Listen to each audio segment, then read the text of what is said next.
حي على الفلاح. You don't know what you're given. When you realize what you are given and you appreciate it, that is the only time you will be able to fulfill its rights. We have failed as an ummah, individually but not collectively. The ummah as a whole is protected by Allah. But individually, we need to correct ourselves. We need to constantly improve ourselves. We need to constantly look at the heart and clean it. For indeed, the heart is the place where the diseases lie, both physical and spiritual. Anyone has a problem, go to the doctors. They say, get a blood test done. For what? Because it's connected to the blood. The blood pumps from where? The heart. The heart. So you know what you are deficient of and what you have too much of, be it sugar or whatever else it may be. May Allah cure all of us. That Ameen was quite loud. Huh? May Allah grant us cure. But you check from the blood. In the same way, your spiritual diseases also checked from the same heart. You have malice, envy, jealousy, hatred. All of these were warned against by Nabi Muhammad sallallahu alayhi wasallam. Ala adullukum ala amrin idha fa'altumuhu tahabbabtum. Should I not show you something? If you were to do it, love would increase between you. Before you get to what it is, that first part of the statement means love between you is important. That's what it means.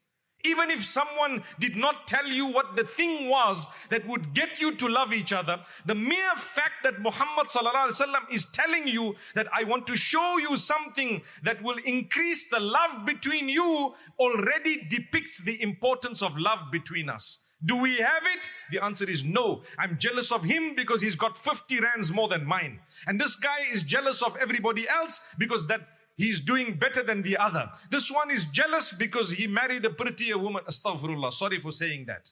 But it happens. This is the real life. That man is burning simply because another is more popular than him. The other one is creating fitna simply because this one here has done better than him. For what? Innal hasada ya'kulul hasanat kama ta'kulun narul hatab. Here is Nabi Muhammad sallallahu alayhi wasallam, whose life we celebrate on a daily basis. Every day. Assalamu alayka ayyuhan nabiyyu wa rahmatullahi wa barakatuh. Allahu Akbar. I repeat that so many times a day, and so do all of us. If you don't, your salah is not valid and you're not even a Muslim. If you don't fulfill your salah, al-ahdu alladhi baynana wa baynahum as-salah, faman tarakaha muta'ammidan faqad kafar.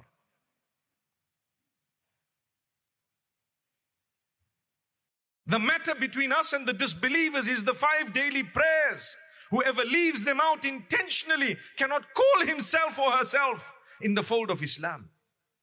So here is Nabi Muhammad sallallahu alayhi wasallam. We send blessings and salutations upon him on a daily basis. He is telling us jealousy eats away your good deeds no matter how many you have.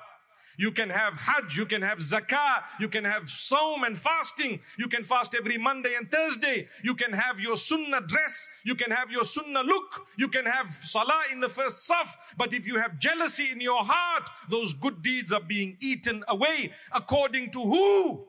Nabi Muhammad sallallahu alayhi wasallam. So clean your heart. Ala wa inna fil jasadi la mudghah. Behold, he says, he raised his voice. Do you know how he raised his voice?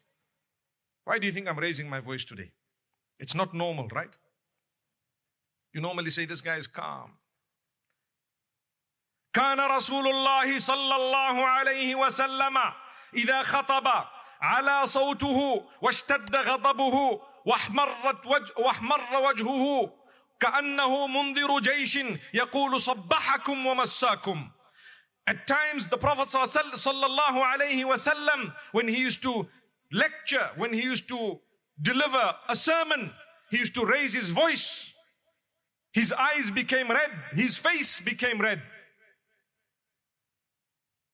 He raised his voice. And he warned the people as though he was warning an army of an enemy coming in the morning or the evening. There is an enemy coming every morning and evening. And during the day, his name is Iblis. Shaitan.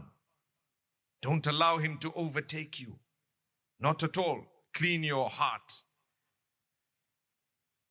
A Sahabi at the time of the Prophet sallallahu alaihi wasallam was pointed at by the blessed finger of Rasulullah sallallahu alaihi wasallam as he walked away. And he tells his companions, if you would like to see a man from Jannah, look at that man. Walking away. The Sahaba radiallahu anhum were concerned. They were all wanted to be from among the people of Jannah. Do you know what? Some of them went on to find out what was it. Maybe this man is engaged in what? At night, he must be standing in salah, right? Man of Jannah, he must be standing in salah. He must be reading more sunnah and nafil. He must be giving out charities. He must be fasting every Monday and Thursday. He must be doing this deed and that deed, whatever it may or may not have been. They wanted to know. Finally, when they got to find out from the man himself, he said, there's nothing extra I do. It's just that when I recline into my bedding in the evening, I take a look at my heart and I remove from it ill feeling against anybody and everybody else from the ummah. I sleep with a clean heart. Can you do it? Just that one deed. It is the most difficult deed, but you can try. Your life will be content. You will be a happy man. You will be an amazing individual because spiritually you are connecting with Allah. The people around you are not here by mere coincidence. For you and I, it may be coincidence. For Allah, trust me, it was planned before you were born that the man sitting next to you in Musgrave at the masjid today was meant to be sitting next to you today. There's no coincidence for Allah. You and I, it's coincidence. And guess who he is? He's a man I had a major business fallout with. Are you going to turn and say, Assalamu alaikum? Allahu Akbar. Allahu Akbar. Ala adullukum ala amrin idha fa'altumuhu tahabbabtum. Should I not show you something? If you were to do it, the love would increase between you. Afshu salama bainakum. Spread the salam among you. Greet those you know, those you don't know, those who are old, those who are young, those who are whatever, whoever. Greet them. Assalamu alaikum. Teach your children to greet the adults. And you as an adult, greet the children also. The Prophet sallallahu alaihi wasallam, being a Nabi of Allah and not any ordinary Nabi, the greatest of all, sallallahu alaihi wasallam, he used to greet some of those young people and talk to them and joke with them. Ask them simple questions that were related to them and so on. Why? Because we are concerned of the building of an ummah. It's not got to do with my life and yours. It's got to do with generations to follow. Where is your concern? Your pocket? Sorry, that's very narrow. Where is your concern? Just you and your locality? Very narrow.